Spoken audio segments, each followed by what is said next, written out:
Bonjour, bienvenue dans le Confiné Libéré avec le comptoir de la nouvelle entreprise Malakoff Humanis. Avec cette question toute bête, que vont devenir les plateaux repas de la cantine pour les salariés? Et derrière cela, quelle politique de restauration collective quand on est employeur dans un contexte de déconfinement qui peut durer? Avec moi pour en parler, Anna Notariani. Bonjour Anna. Bonjour David. Vous êtes présidente de Sodexo France. Une première question, c'est qu'a changé la crise sanitaire à l'activité de Sodexo qui restaure et nourrit des millions de salariés et pas que des salariés. Ce qu'a changé cette crise, c'est qu'il a fallu adapter l'entreprise en un temps record pour assurer la continuité de nos services dans tous les sites. Alors concrètement, ça passe par adapter bien entendu les menus, adapter les espaces, mettre en place des flux sécurisés, des équipements de protection, les modes de paiement sans contact, la suppression des salades bars et puis bien entendu des bornes de désinfection parce qu'en fait ce qui compte c'est de rassurer les convives. Bien entendu, ce qui a changé également, c'est que nous sommes impactés dans le cœur même de notre métier, qui est un métier de relations sociales, de convivialité.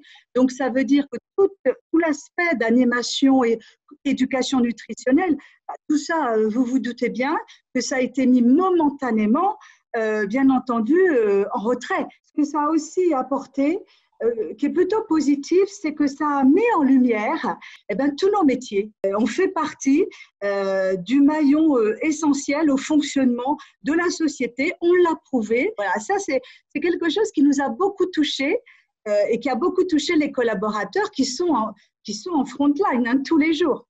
Est-ce qu'on a une idée des restos d'entreprise, des cantines d'entreprise qui vont tourner au mois de mai, au mois de juin, au mois de juillet? Ça va tourner au ralenti, ces cantines? On s'attend à ce que nous retrouvions l'activité scolaire à 100% au 1er septembre, mais pas avant. Les entreprises, le télétravail va rester la règle très certainement jusqu'au 1er septembre. Donc, ça veut dire 30% d'activité, 40% d'activité, pas plus.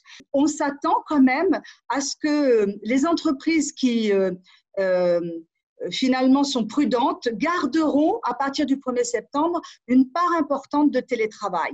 Je vous pose un cas d'école. Imaginez que je suis un chef d'entreprise, j'ai 500 salariés, ils sont à 80% ou 90% en télétravail, j'appelle Sodexo et je vous dis, on est dans l'agglomération d'Orléans par exemple, est-ce que vous pouvez livrer à domicile des repas tous les jours ou une fois par semaine à mes salariés? Alors oui, c'est tout à fait possible. Nous avons plusieurs types d'offres et plusieurs outils de production qui s'adaptent en fonction de votre demande. Ce qui est important, c'est de comprendre que cette crise, elle a au moins quelque chose pour moi de bon, c'est qu'elle casse les silos et que tous les moyens sont mis en réflexion et à disposition pour réagir très vite et adapter les prestations. C'est ça qu'il faut retenir. C'est une crise sanitaire, vous nourrissez des gens. Quelles conséquences vous en tirez sur le rôle de l'employeur à partir de maintenant dans l'alimentation du salarié? On parle beaucoup de ce virus et on parle beaucoup du fait que nous n'avons pas de remède. Et il est prouvé depuis des années qu'une bonne alimentation renforce les barrières naturelles de l'organisme. Donc, pour moi, c'est clair que ce rôle-là, cette fonction-là de l'alimentation doit être valorisée et mise en avant. Le rôle de l'employeur concernant la sécurité et la santé est un rôle clé. Ils sont légitimes pour permettre, créer les conditions finalement de la prévention avec les bons conseils nutritionnels. Est-ce que le plateau repas est condamné? Je ne dirais pas qu'il est condamné.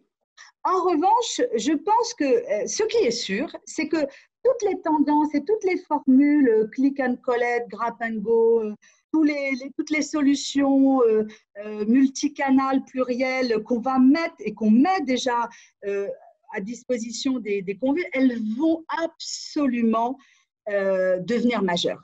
si vous voulez, à la fois dans le type d'alimentation choisi que dans la façon de fonctionner et de consommer son repas. On assiste depuis des années à des tendances, mais complètement éclectiques.